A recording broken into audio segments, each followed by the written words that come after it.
Hello, everybody. Welcome to the Young Justice Season 3 review. We're going to be going over episodes 10 through 13. A lot has happened in these last 4 episodes, and we're excited to start discussing them. I'm joined, as always, in these reviews by my partner, Jeff. Hello, I'm his partner. And Jeff. our other... I screwed myself by starting with partner because I don't know how to introduce Jake because Jeff's the partner for Nerd Blaze, but Jake hails from his own different channel, Anime Dumpster Dive, which you guys should check out. So I don't know what to call you. Just what do you want to be called, Jake? I don't know. There's just so much now. Special returning guest. Special returning guest. You're like the special guest star in like those TV shows that they're in the credits for like all episodes of the season. Like special guest star. It's like, well, you should just be part of the main cast. Yeah, exactly. I'm reoccurring like cameo. Yes, character. That's what you are. The RCC. That's Jake over there. Anyways, we're back with another rambling edition of these Young Justice reviews. It's been a blast going over this, and I'm sad this will be our last one for a few months because episodes 10, 11, 12, 13 are it for now. And until June. So are you guys ready to justice into these last 4 episodes? Hell yeah, let's justice into this. It took you long enough, but you finally figured out the catchphrase. You've accepted it. People listening to that for the first time would be like, what is he talking about? But we're justicing into it. So let's start with episode number 10, Exceptional Human Beings.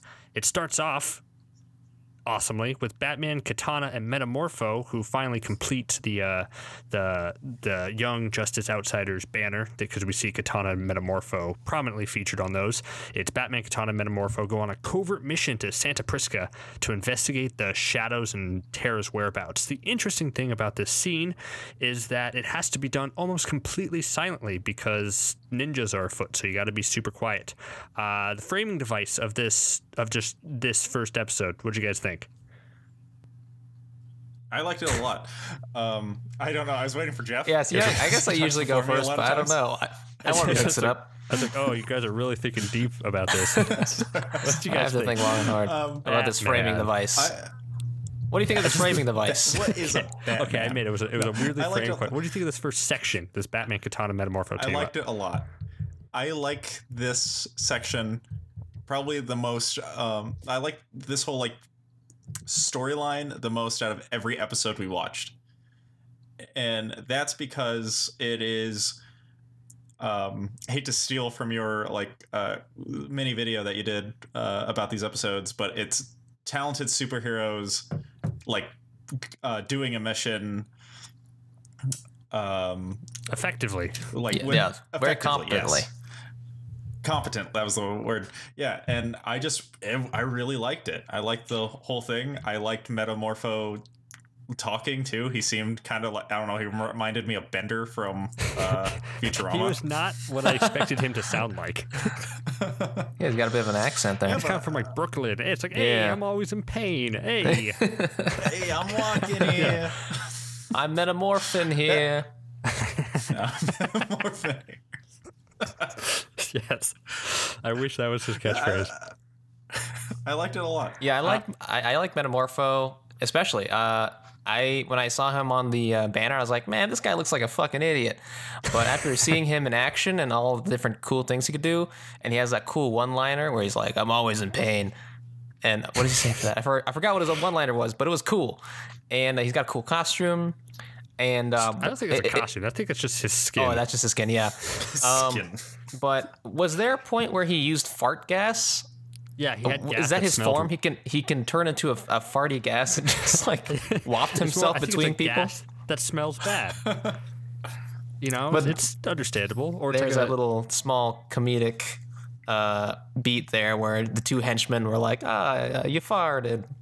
Next time, tell me. And then he's like, I didn't do it. The Italian League of Shadows. Yeah. But yeah, I also like henchmen that are humanized. Even though that moment was comedic relief, I actually laughed much harder at the fact that he turned himself, because this island apparently has a bunch of trash cans, and he can turn himself into one, and it's like nobody notices. It's like, yep, that's a normal amount of trash cans we have, because we obviously have a lot here. League of Shadows goes through a lot of trash. Yeah. They're really just the bodies of the washed out recruits. Yeah, got to keep the island clean, Keep it clean. Yeah. So So yeah, the Batman Katana Metamorpho, they're on the mission. Batman is off doing his own thing, and he sees Deathstroke talking to Lady Shiva, and we do get confirmation here what Jake, you called in the first time, that Deathstroke is in fact running the League of Shadows. Insert applause noise. Good job, Jake. Woo! Yeah, everyone forget about my Oracle theories, because if you only count the theories that happened last that came to fruition in these set of episodes, I'm 2 for 2. We also see here that Cassandra Savage is there and has joined their ranks, and then out loud, out in the open, Deathstroke and Lady Shiva and Cassandra start talking about Terra, about how she's washed out, and they sent her to Granny Goodness out in the open, discussing their evil plan. And then we see Batman and the others are going out. They're trying to escape when they meet Bane, and Bane says, "I know everybody who's on my island," which should be a clear giveaway that they knew that they were there to begin with. But Batman doesn't question that, and they get into a cool fight where you have Batman v Bane, Deathstroke v Metamorpho, and Shiva v Katana. I thought awesome fight scene, awesome showcase of powers between fighters, like brawlers, sword fighters, and whatever the hell Metamorpho is. So again, I say this whole sequence worked for me. I liked cheeky Batman, because he's like, no one like comes and goes from my island without me knowing it, and Batman's like, except for Aqualad, Robin, Nightwing, and Kid Flash. It's like, what a dick. Yeah, I do like cheeky Batman. So that's the first part of the episode, and I think I agree with you. That first part was the best part of these 4 episodes, because now we move into something that I actually liked, though. Actually, it's the introduction of Victor Stone, and he was teased last week, and here he is. We get everything about him. He tries to get his father to come to his football game when he is scouted by several major universities, but his father does not show up. Classic Cyborg backstory introduction. So Cyborg's now part of Young Justice. Yay or nay? I had to say yay. I didn't really know much about Cyborg going into this. The only exposure to Cyborg that I've had was Cyborg from the Teen Titans cartoon on Cartoon Network, and he was definitely one of those kind of comedic relief characters, but this one paints him in a light that I never got to experience him in, which is more of like a very tragic hero kind of thing, where he's got this strained relationship with his father, and I know we'll get into this more next episode, but he gets into this crazy accident that basically fucks up his whole life. But yeah, I don't know.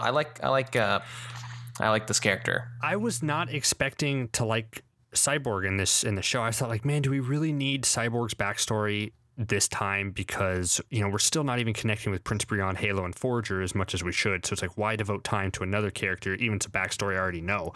But I became invested in Victor Stone like way more than I have with Brion, Forager, and Halo, even in this first episode, which was like just highlighted the issue, just like that those 3 aren't connecting with me. And also made me think that because in the new iterations of Cyborg, in the new 52 version, Cyborg is not a Teen Titan anymore. He's more of he's like a founding member of the Justice League, like the movie, like just like in comics itself.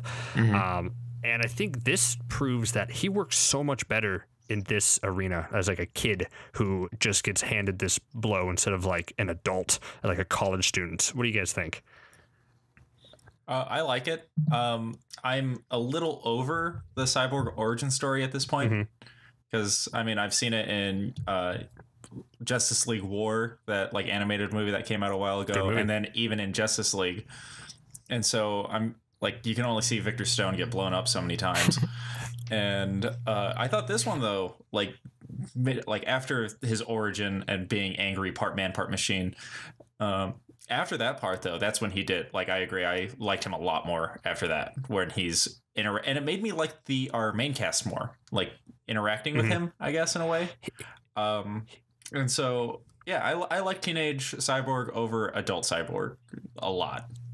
Yeah, it just seems to make more sense to me overall, right? I mean, he had this promising future ahead of him, and then it's all taken away from him because he's 18, right? So, like, right as he becomes an adult, it's like, yep, he's got a bad relationship with his dad, but hey, at least he's got some scholarships to whatever college he wants, and then he becomes an android man. Android Superman. Just man, not Superman. Yeah, Cyborg, great. I think those 2 parts of the episode were really strong. There's another part of the episode which I don't think worked as well. It's the new kids go to school arc, and I don't know if this was supposed to be like it's kind of like a character moment, it's just more character building than anything. But I just became so annoyed with Fred Bug with 2 G's. Yeah, me too. I never liked Forager. And I like Forager. I was going to say, I liked Forager, and then I hated him really quickly. I did too. I liked him more than, I think you guys did. Like he was the cute comic relief. He was fun. And I was just like, oh, he overdid it this time.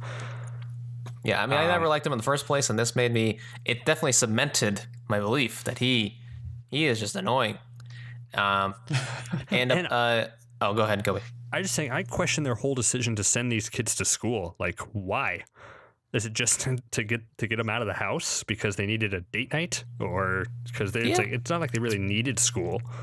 It's probably good for them. I don't know. Well, like, how old are they supposed to be? Like Brion, like it actually took me a while to realize that Brion, Halo, Brion and Halo are kind of like, I guess they're supposed to be around the same age as what the original Young Justice team was in season 1. So they're actually teenagers, but for some reason I always thought Brion and Halo were older than that. Like they seemed like kind of like maybe late teens, like past high school age. I don't know. What did you guys think? Did you guys think that as well? I felt Brion was like 23, 24 years old, and Halo I never really thought about her age, but now it seems like he's supposed to be like 18. Is that how old? Yeah. Him and his brother weren't old enough to rule. That's how come. Yeah, that's right. The uncle would have taken over. Yeah, it's just the way that Brion looked, and also the way he was talking to the doctor. Like he was just like he's I mean, he just seemed like he owned the room. I don't know. I mean, I guess he is a prince, but it's that royal. Yeah, it's that like royalty. Yeah, seriously. It's also the mutton chops of evil. Yeah. But overall, the school thing. I don't know how the person they meet a Harper Row who is Bluebird in the comics, just like a comic character. I don't know if they're going to do anything with that character or just have it like a fun Easter egg, or they might jump forward in time and find her to be a full-fledged. I was going to say next time skip. Yeah, next time skip she'll be a full-fledged member.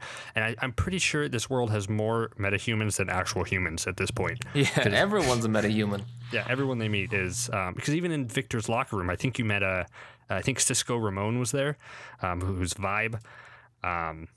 So this world is just inhabited by metahumans. And speaking a little bit more about the high school arc that Violet and Forager go through, I'm a little sick of the whole high school trope. New kid goes to school and then everyone kind of calls him out as a freak. I don't know. It just kind of bugs me. Like with 2Gs. Yeah, bugs me with 2Gs. You fuck. I don't know. I don't. Are high schools like that still? Were they even like that when we were in high school? I'm not sure, but I just prefer, like, for example, Spider-Man Homecoming's high school, where, like, Peter Parker was in fact like this nerd kid, and like, there were like a couple kids that kind of like made fun of him and stuff, but not really too overboard, and they were just more like loners because they were, whatever, nerdy. But in this one, you have the stereotypical like kid that says freaks, and then everyone kind of gives them like these weird looks, and then they have to eat it outside and all that. But I don't know. I don't know. I don't know if high school's like that anymore. And it's kind of it's a card that I feel like writers of people that go to high school play too often. That kind of stereotypical high school tough world, Yeah, and I get that the show is like all encompassing. This is more like a world building show. There's so much going on. Like this is, it's the same few episodes where Batman Katana go on a covert mission and Metamorpho go on a covert mission, coupled with kids' first day of high school. There's a lot happening, but it just sucks when those types of scenes are so good. The Batman Katana Metamorpho are just like, that's what I really like, as opposed to watching kids struggle through a first day of high school. Yeah, and we had a lot of those scenes in, I would say, the earlier seasons of Young Justice when they were actually a team. Like at this point, they spend a lot of time with training the new kids, which makes sense because they haven't had their powers for longer than, who knows, maybe a couple weeks, maybe a month at this point. I'm not sure. Yeah, I don't know how much time has passed. So yeah, like I appreciate that they take so much time to train them because it just makes sense. But at the same time, I still yearn for that old world where, they were heroes, they're on a team, they do cool team stuff, and we don't really see much of their backstory world. And what we do see is, I think, better than what we've been seeing so far in this season. But yeah, that's just my feeling so far. Yeah, and I really... No. Oh, go ahead, Jake. I just want to say, thinking back on it now, because like Jeff just brought up, like they have to train the new people because they like they're not used to their powers yet. Is this the first time in Young Justice? Because it seems like every time in Young Justice, whenever we like pick up, they're always a team of people who've had their powers for at least a while. Mm-hmm. And so like this time around, it's like 2 of the characters got their powers in like the first 3 episodes. So is that like, is that the first time? I think so. I mean, because like in season 2, you had Blue Beetle and you had that fish guy. And like they were new characters, but they weren't new to their powers. Like they were using them well enough to work on a team, side to side with the characters from the season 1. So yeah, I guess it is the first time that we're seeing the training process of these new superpower kids, and I'm not sure if I like it. Yeah, maybe well, definitely not in a season 3. Yeah. At this point, I get it. You have to introduce new characters, and they're the focus of the team. I just maybe if they were more interesting and had more character traits rather than impatience over saving the sister or quirky love of life or just a bug comic relief, then I would care more about their struggles. But I don't at this point. Yeah, and like you said, Victor Stone. I mean, he actually had some struggles, and I feel like they just really fleshed out his backstory enough for you to kind of care about the guy. But they really didn't do any of that with the other dudes. Like I guess Brion to an extent, but his whole royalty thing maybe makes it a little harder for ordinary people to relate to him. And then, as you said, Violet is just a blank slate, and then Forager's just an annoying alien bug guy. In short, I would like better characters, please. Yeah. The only other thing that really happened in this episode is, and I realized actually that's how much episode 10 and 11 really tie together, is that they don't go to school until episode 11, actually. Episode 10 was just them starting to enroll in school when they pick their names. They don't go to school until episode 11. So we already jumped ahead a little bit there, but that's fine because these 2 episodes really work side by side in telling one story. The thing that happens in Exceptional Human Beings episode 10 is that Jade shows up and says goodbye to Will and says that Will should move on.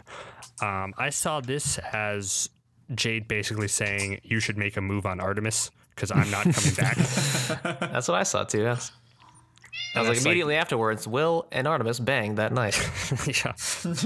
Yeah. So I was like the only thing about that scene because I don't know when she's coming back, and it was a nice little moment, but that's all I saw it set up for. It is setting him up to definitely have a love story arc upcoming. Whether that's with Artemis that will piss off Ghost Wally enough to reincarnate himself. Yeah. That will be yet to be seen. I mean, hopefully it does. So and so the next episode, another freak. We already talked about the school storyline, but going further into Victor Stone's episode in Another Freak, it starts off with he gets into an argument with his father, and I was expecting that machine to malfunction on its own or actually like in an intelligent way. This is just exploded because they foolishly put the wires next to the door. Yeah, you'd think they tidy that up. Like for such an accomplished scientist, he's fucking messy, dude. And this is like alien mysterious technology. I don't think you'd want the door bumping that fucking tube or whatever every single time, especially when it's clearly sparking. It kind of makes it kind of makes that comical in a way. It's just like that thing's sparking, whatever, we got wires running everywhere, we're a professional scientific organization. Science. So yeah, kind of funny. But luckily, because the whole room explodes, but then I don't think Dr. Stone minded because he apparently created a bubble for himself that rendered him immune from any damage. But everything else around them was not so lucky because he just goes up like, oh, I'm fine. Man, it was so great to be me. Wait a second. I had a son here, I thought. And then someone call a janitor to clean this up. Oh my God, my son. Oh my God, I forgot about him. And then we get another horrific visual of half a face burned off. Of just Cyborg's heart out in the open. I think it looks a lot like when Halo had her face smashed, like she had half her skull gone, which I don't know was supposed to be a parallel or just like, man, this is dark. Yeah, they're flexing there. Oh yeah, we're not on network television anymore. We can do stuff like this. I actually said that. Oh, I can't see that on Cartoon Network. Yeah. And then like one doctor just tells him, it's like, dude, your kid's gonna die. And like the Silas is like, nope, I will save him. And then like, should we be doing this? Like, yep. And so he plugs the cybernetic components into its biological form and creates Cyborg, and that's Cyborg's origin. Huzzah. Meanwhile, Huzzah. while this is all happening, Violet, she gets her pains like in her stomach, and she's been feeling weird all day. I can't lie. The first thing I thought was Prince Brion got her pregnant, and but I thought that doesn't make much sense. But that turns out not to be the case, because she's like, Mr. Stark, I don't feel so good. Blah. Then she turns her final color, which is violet, and opens a boom tube and just goes into it, leaving a confused Forager. She shows up at Cyborg's birth, I guess. That's a weird way to phrase that. Why'd you word it that way? Origin. Cyborg's origin. Yeah, that's the word I was thinking of, his origin. Because he's infused with a father box and not a mother box, he has evil tendencies and he's trying to destroy everything. But fortunately, Halo tells him that uses her mystical mumbo jumbo and cures him of his influence of the father box. Huzzah!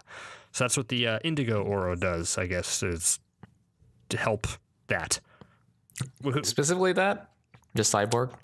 Yeah. No, her violet aura is the indigo's her boom tube aura. Oh, indigo's bloom tube, violet is teal. Yes. And that's all of her colors then, right? I think that's red. So we have Is that red all the colors of the rainbow? I think we have all of them. Red is shield, orange is fly, yellow is the beams, green is copy, blue is spits Illusion, right? acid. Run super fast. Oh yeah, because the green is copy. Blue isn't. I guess maybe blue is like the heel. I wonder if that counts, because there's a blue and indigo, and I don't know how many colors of the rainbow there are. There's too many colors. One's boob tube, one's teal. And then we got a full power set. Good for her. So does her boom tube power lead to corrupt father boxes or something? Is that it? Because what is, or does it just lead anywhere? It leads to wherever she needs to go. So why did it go to that moment specifically? Was that just random? I think it was connected because like father boxes and mother boxes have that connection. So I think like she was basically sensing this like father box going through the same thing that like she's going through. Oh. And so she boom tubed to it. Oh. Yeah. So then Silas's doctor, she cures him of it. Dr. Stone is like, son, stay here with me. And like Victor's like, nope. And he nopes out and goes like, I'm going to go with this chick. And then they leave. And then they go back to Happy Harbor. The only other storyline in this episode is like Prince Brion finally coming to terms with his anger, I guess, because he's just apparently always on his phone, which went out the window, and is angry all the time. He gets into a fight with Nightwing, and who tells him, it's like, oh, I see, you're not angry about your sister, you're angry about the past. And I was just thinking, no, I'm pretty sure he's angry about his sister, but that's fine. And he learns to let it go, and he becomes much calmer, Brion. Not for long, because like in the next like episode or like a couple episodes later, he's all mad again. Yeah, he's like, oh, patience, you're going to tell me to be patient. I'm like, oh my god, we just had an episode that resolved this. I was so excited because it's like the first point we're like moving on from the anger. It's like, okay, now he can start to grow, and maybe I can start becoming invested in this stupid Halo Prince Brion romance that I just still do not buy with any ounce of my being. I really despise it. Yeah, me too. They jump right into liking each other way too quick. There was no build up. There was no chemistry really. It was just like, oh yeah, I like you. You're really cool and nice. And your mutton chops are sexy. I think, I guess it's just the teen thing. Yeah, maybe it's just a sexual attraction thing, because I don't think we discussed this, but there was a point when Brion used his fire powers, and all his clothes got burnt off, and when he got his clothes back on, Violet said he was nicely shaped. Now, what does that mean? Was she talking perhaps about his penis? No. Or was she talking about his, I don't know, everything else? His abs? He was a nicely shaped individual. I say that to people all the time. That you're a nicely shaped person. You've never said I was nicely shaped. Well, if you He's never said it to me either, which just now makes me feel self-conscious. Yeah, you guys need to become more nicely shaped. Damn it. I gotta shape myself nicer. Got to become more, rectangular? Is that what you like? I like those bulky shapes. You're into weird polygons, aren't you, Coby? You rhombus-loving motherfucker. I love it. So those are the first 2 episodes, Accessible Human Beings and Another Freak. They kind of paired well together. All in all, Victor Stone, origin story, great. Batman Katana Metamorpho story, great. Everything else, just kind of okay. And the thing that... Forger bad. And the thing that I got to the heart of why I didn't like Prince Brion's anger is because he keeps saying, like, I want to get my sister. But most people kind of who like watch the show and are fans, even casual viewers, know that Terra is a bad person and that she's going to betray them. So it's like watching him be angry about getting his sister back, where we eventually know where the story's most likely going to go, makes it even worse, you know? Like, I get it as like an audience member, it is a boring like plot line, but like, don't you think it'd be kind of weird if Brion was kind of just like really chill with like not trying to find his sister after he found out she's alive? Like, oh, Terra's alive. He goes, we'll get to her when we get to her. Yeah, let's take our sweet time. Hey, Halo, you looking pretty good. What's up? What's your name? Okay, fine. I guess they got to give him something to do, right? Like, he can't just be, because that would make him even more boring. You know, he's got to have some anger issues and want to find his sister. If you remove that, he would just be like in Halo. That'll be it. And then he'd be nothing. Okay, I guess I get it. It just goes back to I just don't like Brion very much yet. So episode 12 is the interesting one out of the bunch. Nightmare Monkeys, it is called. Yeah. And its focus is on Beast Boy, who we've seen earlier in the season as gags in the opening, how he's become like a douchey actor and starring on a sci-fi television show, which I learned has precedent in the comics. Like he actually does do that. So I mean, that's they were playing off that. So he's preparing for a date with Queen Perdita, is her name, who they met at Wally's funeral, and who Wally saved her heart. Cool connection there. And then he gets like these good goggles, and he's like, "Oh, can I try these on?" And he's actually like, he's just such a douche. I really don't like him at the beginning here. But once he puts on the goggles, he gets injected with a little like a thing on the side, and he relives his past, and we kind of catch up with where he's been for the past 2 years, and it's quite dark. The first is he relives the day where his mother died, which we know happened, but then this was my favorite. I think people will either love this segment of it or just totally despise it, because we learn about his adoption by their Doom Patrol and how they died and how he went to go star on TV. But the way they did that, of course, is to parody Teen Titans Go and make Doom Patrol Go instead. Have you guys watched a lot of Teen Titans Go? I haven't seen a lot of it, but I have seen a few episodes, and I will go on the record as saying I unironically think it's actually pretty funny for what it is. It actually is quite funny, and it just sucks the way that it came about, just like not having Teen Titans, but having Teen Titans Go instead. Yeah, and you know, I understand that, but it is its own thing, and I respect that, and yeah, I think it's pretty good for what it is. Yeah. Apparently the original one's coming back though.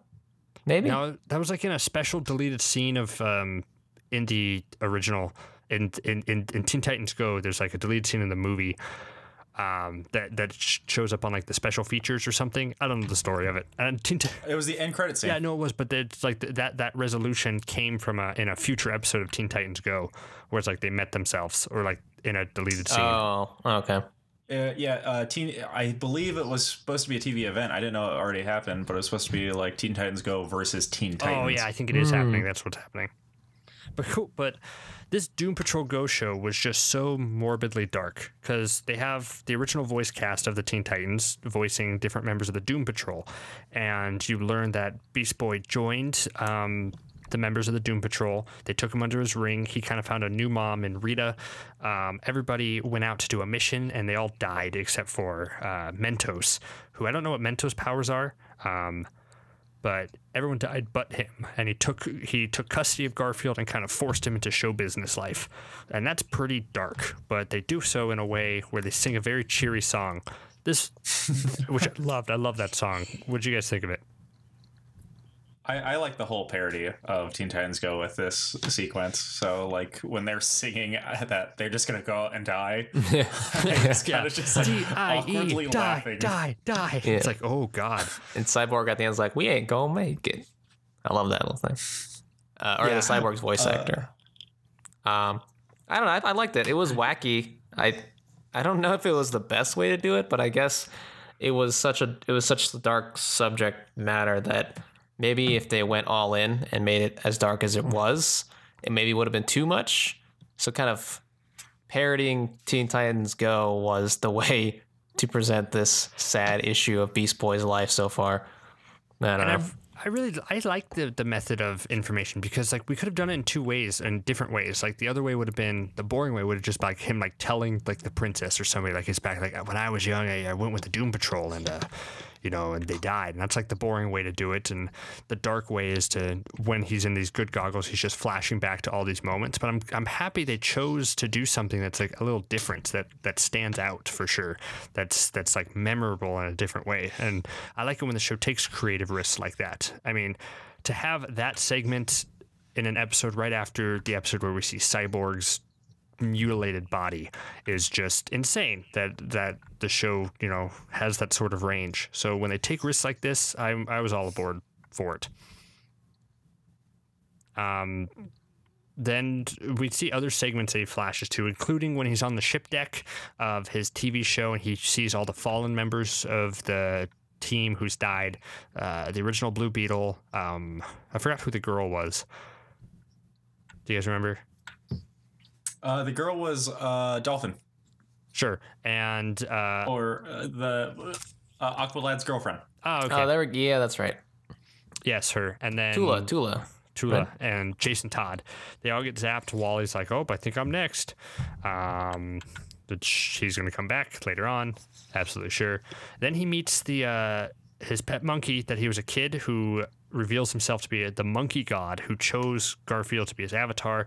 He says, no, I got my powers because Megan gave me a blood infusion. And the monkey was like, that was part of it, but why can you only turn into animals?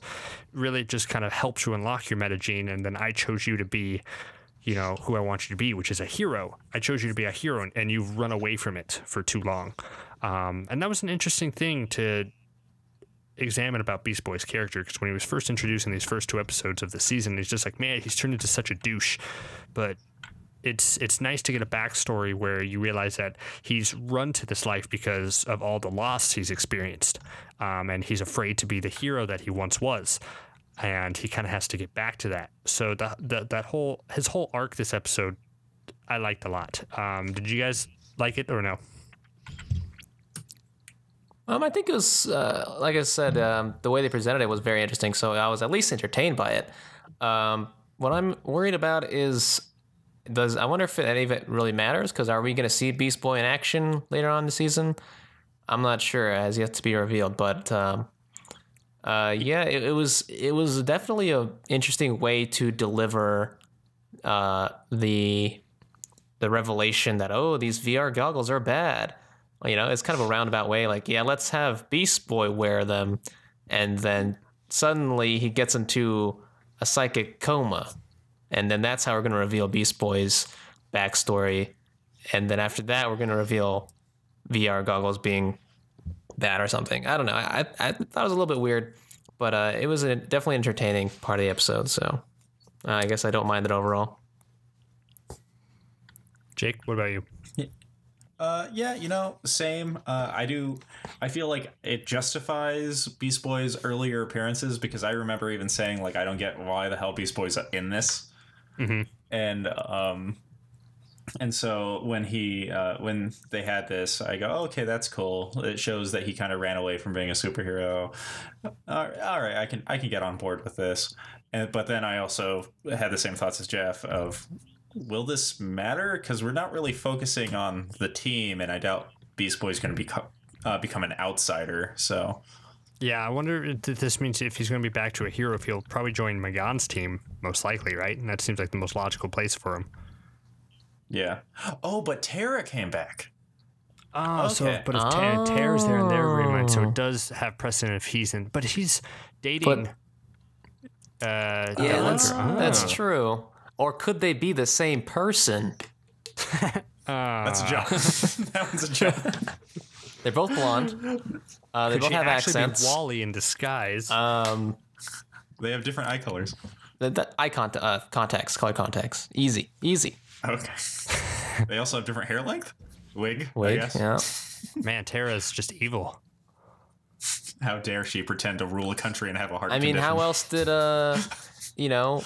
why else would she have those VR goggles? I mean, she strategically placed those on the table to infect Beast Boy, because Beast Boy would have been a really good asset to the light. Yeah. You know what I'm saying?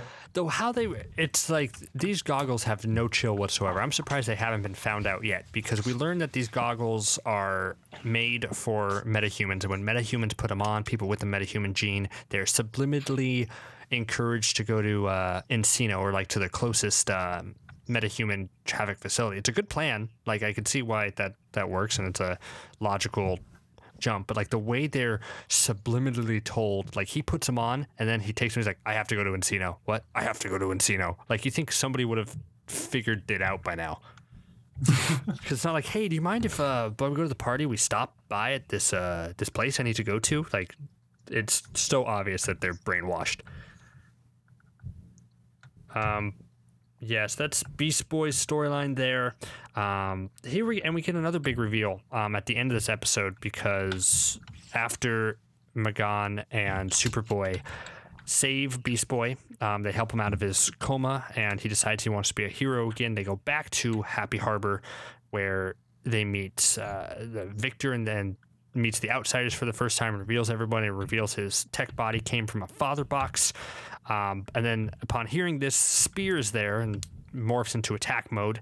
And Victor and Sphere get into like a standoff where he like can't control himself, and Violet has to step in again and to cleanse him of like the evil. It's like, oh, Victor and Violet need to stay close together. And here we get the twist, the reveal that Violet is actually not Violet, or a person really, that Violet is the soul of a mother box. And not a real person who took over the dead Gabrielle, I think her name was, took over the dead body. So that provides the explanation of why she has no memories, why she's so excited by everything about Earth, everything about her, and why she has such a connection to New Genesis is because she's not human. She is a computer that took over a living computer that took over a body. So this big reveal, does this make Halo more likable or less likable? Makes me mad. I'm going to tell you right now. Okay. It makes me mad because we cared so little about Halo that we didn't acknowledge any of these clues in the reviews. Yeah.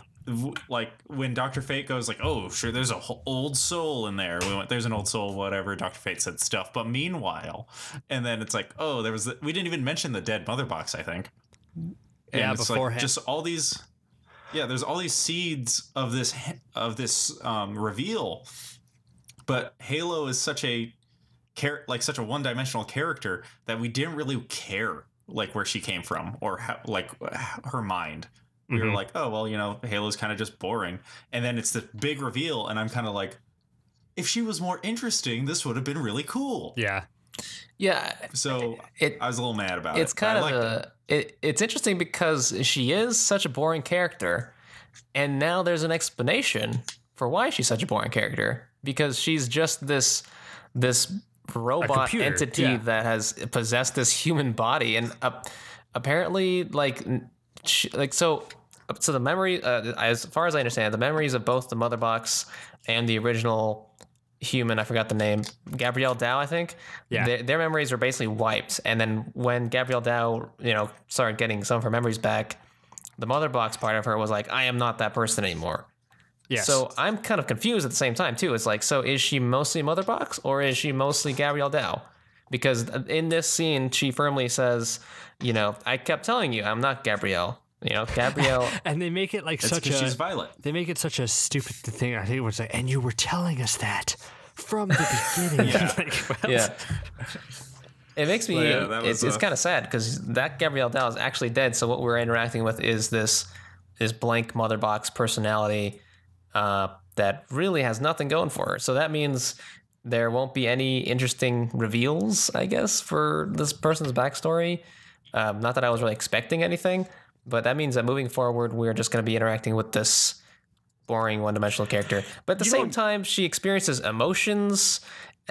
So, is it so the mother box is like kind of learning to be human? Is that the idea? I don't know. Because in that sense, I don't know. I prefer Red Tornado. A robot learning to be human. I like that guy better. You know what? Totally. I just realized what makes me super duper mad more than anything. I just realized it's because one, at the end of this episode, when Violet goes to Prince Brion, she's like, "Do you still like me?" And he's like, "I like you even more now." It's like, what? What does that mean? It's a weird. He's like, I'm really into computers, and so this is awesome. This is awesome. But what makes me really mad about, and that sets up because if they're trying to push a relationship between young people, because romance in these shows how it works, wouldn't it make way much more sense if Violet and Victor had a romance? Because they're both taken over, their bodies were taken over by new Genesis tech, and they're dealing with two sides of their new powers, like their old memories of good posts, like the new ones, and they obviously already have the link of new Genesis. They already seem to have way more in common than Brion and Halo. Definitely. I just thought of that right now. Definitely. Get ready for a love triangle, man. That's what I was gonna say. It's definitely she has possible. to spend a lot of time with Victor because she's like his failsafe. So I think Brion's gonna get jealous because they're gonna get closer, and it's gonna be a love triangle for a little bit in the second half. I hope so, because that would make sense. I don't know how mature and like adult and forward they can go with this, but because she's a computer, because she doesn't, and she's experienced emotions for the first time, she doesn't know what love is per se. She knows she has an attraction to Brion because Brion is nicely shaped. I would give kudos to the show if it's she's attracted to Brion because he's just an attractive dude and she doesn't know how to process attraction versus love yet. But then realizes that she actually can connect with Victor more and wants to be with him. That would be a great storyline. I don't know if they have the time to develop something like that, but man, I want that. Yeah, we'll just have to wait and see until June. Yeah. Yeah. I hate this because I can't believe I thought of this, but adding Cyborg into that love triangle idea could work because this is like the only iteration of Victor Stone getting blown up where he doesn't lose his lower half. He literally only lost his arm and his face and his chest. Not too bad. He's got everything else. Yeah, the first thing I thought was two things about it. Like one, it's a much sleeker design than a lot of the cyborgs we've seen, which I like. I like the sleekness of it. But to the other hand, it's like, man, he's not bulletproof. Like if he gets shot on one side, he's probably still dead. Unless the father box can just patch him up, like any time he gets a bullet hole in his body, that part becomes cyborg part. That would be really awesome. It's like he's afraid to get hurt because the more he gets hurt, the more the cyborg technology takes over. Yeah. Hey. We'll have to wait and see till June. Wait, that's the mantra. Wait till June. So that's the Nightmare Monkeys. To me, this episode, I can't tell if I like this episode more or the first episode of these four more, because I certainly didn't like the next episode, True Heroes. I thought it was a very weak cliffhanger. But absolutely, a cliffhanger everyone saw. Yeah, so let's get into episode 13, True Heroes 1. And also a side note, it was revealed today, if you look at the first letters of all the episodes of season 3, of all the episode titles, it spells out prepare the anti-life equation. Ooh. Oh my god. Oh, it's a fun fact. that's pretty cool. Yeah. Anyway, so True Heroes episode 13 is the Outsiders go on a covert mission to Bialia to raid one of the metahuman trafficking depots. And this is something that one aspect of the show I really liked is that they take information taken from the past few episodes to roll it into their missions. And because like they take the intel that Batman provided from the first of these chunks of episodes, coupled with Garth's revelation from last episode, and they roll it into metahuman trafficking and finding out their plan and going for that. So that's always one element of the show that I really like. So I will give kudos to it there. Anyway, at this Bialia metahuman trafficking station, Nightwing's team the Outsiders are specifically there because they know Terra's there, and they were being nice and just like, we'll handle this one. And when they get there, they kind of discover that this place is like a metahuman fight club, which I believe is run or like the auctioneers who are like buying these metahumans is it's either a nod or that we'll never address again, or a direct reference to the Court of Owls. Did you get it? That's where their masks look familiar. Okay. Yeah, Jeff. Court of Owls is a Batman kind of villain group. It's like a group of really rich high society people who wear those masks, and they control Gotham because they're so rich and powerful. Oh, cool. Yeah, and it's led by this weird looking Mr. Bliss, I think his name was. Circus the weird dude, mime. Yeah, the weird mime clown, Mr. Mime. And they see Terra fighting, and all their suspicions are confirmed. Terra is there. She has geo powers. She fights. They bid, and they rescue her pretty easily, might I add. And yeah, it's nothing too much to say about that rescue mission. Nothing really stood out at this beginning part. Anything to you guys? A guy with fire powers named Holocaust is in really poor taste. Yeah, I kept like having to verify. Like, is his name Holocaust? Okay, and then the second time they called him Holocaust, I'm like, is his name Holocaust? And you know what? His name's Holocaust. Good on him, I guess. That's pretty fucking terrifying. I mean, yeah, he's obviously a villain. He's like Holocaust. Yeah. I was like, what's his power? And then he fire power. I went, oh, And you're like, oh no. That's funny. Anyway, while this is happening back in Happy Harbor, Violet who was told to stay there because she's the only one who can handle Victor when he goes all crazy stab. She's trying to struggle to adjust to her new emotions about being found out that she's like a robot. There's an interesting scene that I think is a setup for the later. It's like where Victor goes away and Dr. Jace is there, and she combs her hair, and she talks about the emotions. And it turns out Victor goes crazy again, and Violet can't access her powers because her emotions aren't in check. So it turns into like a fight between the two. But don't worry, if you were worried that something was going to happen to Violet, Dr. Jace, she decides that her human emotions kind of make her stronger, and she cleanses Victor once and for all. So now this won't happen again. Woohoo. Meanwhile, back in the rescue mission, they rescue Terra, but they get found out, and a bunch of like the lower level metahumans that we've seen throughout like the show come back to a fight. And I liked I forgot the icicle dude's name. Junior. I liked his interaction with Superboy just because there's a fun callback about how, you know, they knew each other from like years ago, and they've developed a rapport. Yeah, I like that too. It was wholesome, really wholesome. And like, it was nice. And like he was talking about how you know, he owes him because he took away his girl.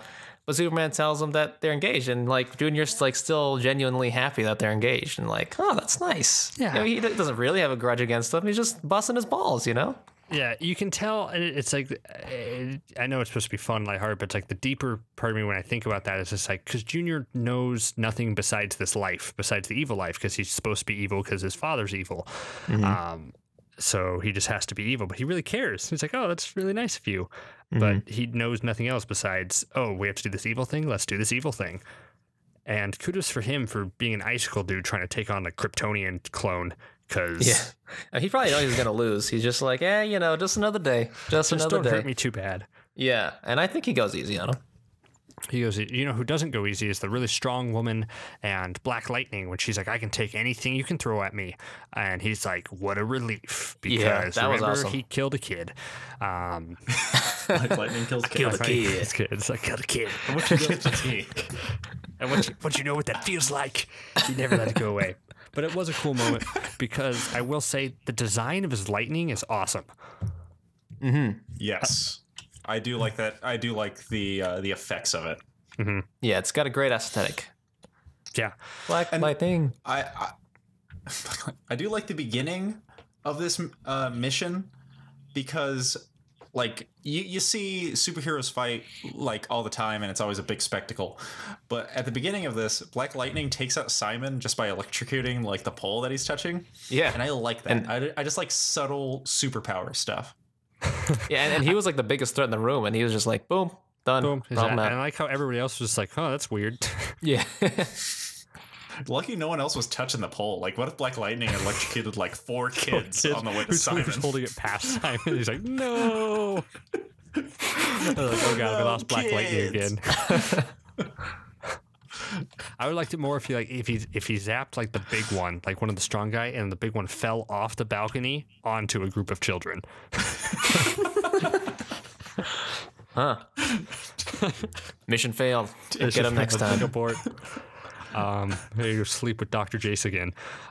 Wait, why did Nightwing's like, we really should not put him on the team immediately after he killed a kid? Yeah, that was my bad, everybody. So yeah, they rescue everybody. They have a fight. Terra's saved. Reunion for everybody. And then Nightwing says finally to Kay, you know what? I think you're all ready to join the team. Which I thought they already were a team, kind of, because they have their own separate team. Doesn't matter. They're all part of the team. Woohoo. And everything's hunky-dory. But at the end of the episode, Terra kind of wakes up. Halo's floating above the thing and sends a text message to Deathstroke telling him she's in. And that's our cliffhanger. And there it is. Yeah, I what a purposely twist. wanted that silence because it's kind of lame. That's it. It's lackluster. It's anyone who's familiar with the character would know, like that she is clearly a double agent. Yeah, And come on, saving her was ridiculously easy. Yeah, that explains that for sure. the only aspect I liked about this is that it goes back to Batman watching Deathstroke talk about how Terra washed out and is there and all that sort of thing. Like that was planned by Deathstroke, so I thought that aspect was cool. Even though Batman should have picked up on this when Bane stepped out of the room, says like, I know everybody who's been on this island, so it's like they clearly knew they were there, so we should have suspected that they were putting on a trap for him. But it's just this, I hate the aspect of Terra trying to infiltrate and take down the team from the inside, because I see no point to it unless they're really unless Deathstroke really needs that information. It seems like they're pretty easy to find and fight and do it. So I hope there's more motivation besides just take them down from the inside, Well, I mean, not everyone can take down the team from the inside. I mean, like, who are they going to get? Red Arrow in season 1 or Blue Beetle in season 2? Yeah. I mean, come on. There's always a traitor, and this is There's always a traitor. And what I did like, go back to like one of like the third episode or fourth episode or so, when they're talking about Violet and Halo, it's about bringing her on the team. It's like, we don't know any of her. She could be a mole. She could be a traitor because she doesn't remember her memories. They were actually calling back to the fact that they're aware that they let traitors into their team pretty easily. Mm-hmm. Mm-hmm. But yeah, oh, sorry, go ahead. I was saying the twist was just hard because we kind of knew it was coming, and it makes me wonder, is because these 4 episode chunks, if they knew when they were making this that there was going to be a hiatus, because it's not really much of a cliffhanger when anything about Terra, and I don't know, it's just so lackluster. It's like, I think the perfect word for it. Yeah, I don't know. I'm still of the opinion that pretty much the whole show is done, and they're just kind of holding on to the other half of the season so that people don't tune in just for Young Justice, then tune out of the DC streaming service. So that's just me. And I of course, I think the writers were informed of this as well, so they had to figure out a way to to make the story entertaining on a week-to-week basis. I mean, like you guys said, they've been doing it on kind of like these 3-episode arcs, which have, looking back, I think that is actually true, that each contained arc was designed specifically for 3-episode lengths. And this is just another manifestation of that. Yep, just another twist at the end points, at the halfway points. They must have known that it wouldn't have gone on until June again. And as for motivations for Terra, I was thinking, like, I don't know what her other incarnations are in the comics or in other TV shows or movies, but maybe her connection to the Markovian monarchy could be one thing. Maybe they'll try and go back or something and try and fuck shit up in that country somehow. And Markovia. Yeah. It's something that I liked these episode chunks. I think this just because of how we ingest media nowadays anyway, releasing 3 episodes at a time of something like this or 4 episodes at a time totally works. I prefer it much better than one either all at once or one at a time, definitely. So I like at least these 3 episode chunks, and hopefully the show is reportedly doing very well for DC Universe. It's like their highest. Well, it's not that much to go on, but it's because it only had Titans before this. Fuck Batman. But it's like it shows like a really big number of signups for and a lot of streaming numbers for Young Justice. So there's clearly an appetite for it. And I don't see it getting canceled after one season. I definitely see it at least coming back again afterwards. So they're in it for at least a long haul here. And if they keep going at this 3-episode rate, I'd be pretty happy. I don't know if I can keep using the excuses like I hope the show finds its stride in the back half, as it gets to it. I don't know if I had to accept the fact that I like Young Justice a lot. It's not the jobs of our, but what we like doing the reviews is breaking down all that we don't like. But to me, and that's what I like pointing out, but there's still so much that I do like about the show. I just like the general atmosphere and the world that it's created that I'm happy to, revisit every week. That even if it stays like this, I'm going to watch, but it just turns into this is one of the best shows on TV, Mm-hmm. Yeah, and going back to that whole 3-episode arc thing, I wonder if that's maybe what kind of weakened the show overall, because at least in season 1, the episodes in that one were kind of more episodic in nature. They were loosely connected, and towards the end, they kind of ramped up towards a finale. But overall, it seemed like the episodes in that one were kind of, monster of the week kind of thing, mission of the week. And then season 2 actually had like a big through line story from the beginning to the end. At least it felt that way.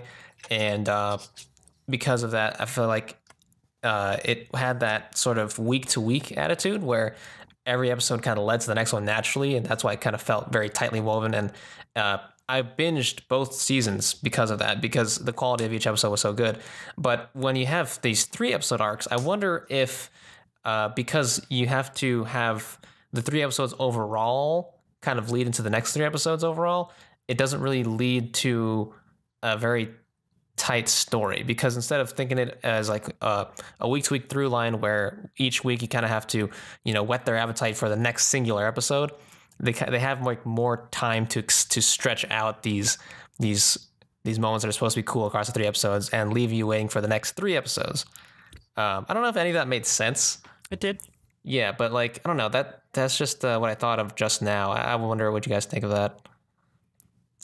I mean, I know, Coby, you actually like the 3-episode format, so maybe, maybe, I mean, you're probably cool with it, but I wonder, I guess maybe Jake, what do you think of that?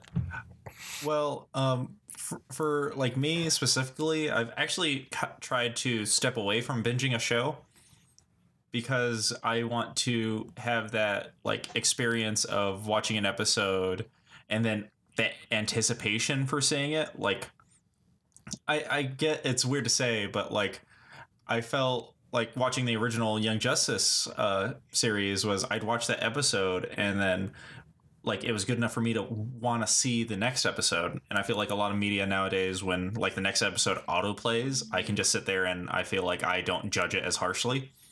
And I think that's why I do enjoy the 3-episode releases, just so I can get that feeling. Like, I do want to see more Young Justice, and that allows me to judge it more. I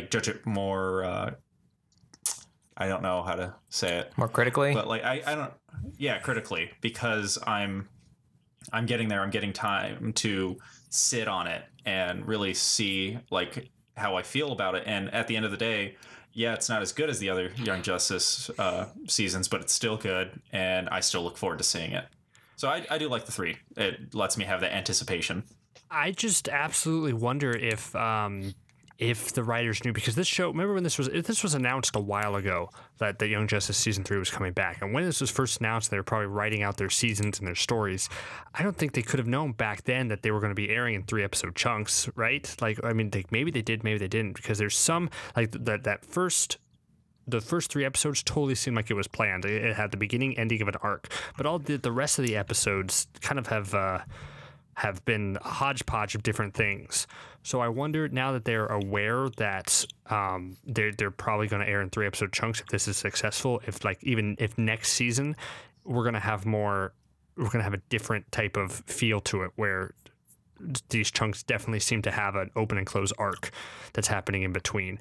Like, I don't know if, and I know it's difficult because with so many characters, but just like spitballing things that I would like to have seen, like if each of these 3-episode arcs had like focused on a different, had like the main plot going on, but had the character of like these 3-episode arcs play out over 3 episodes. Like, for example, these episodes would have had the rise of Cyborg from start to finish, and the 3 episodes before would have had Beast Boy's arc, throughout going on in those 3 episodes. And how the first chunk had Black Lightning's chunk like first throughout. I wonder if something like that would have worked a little better than just things like these 4 episodes were just 2 episodes with Victor Stone, and then Beast Boy's story kind of crammed in there, and then the final episode of all that. I wonder if I just wonder if there's going to be a different field next season if they know their structure, is what I'm trying to say.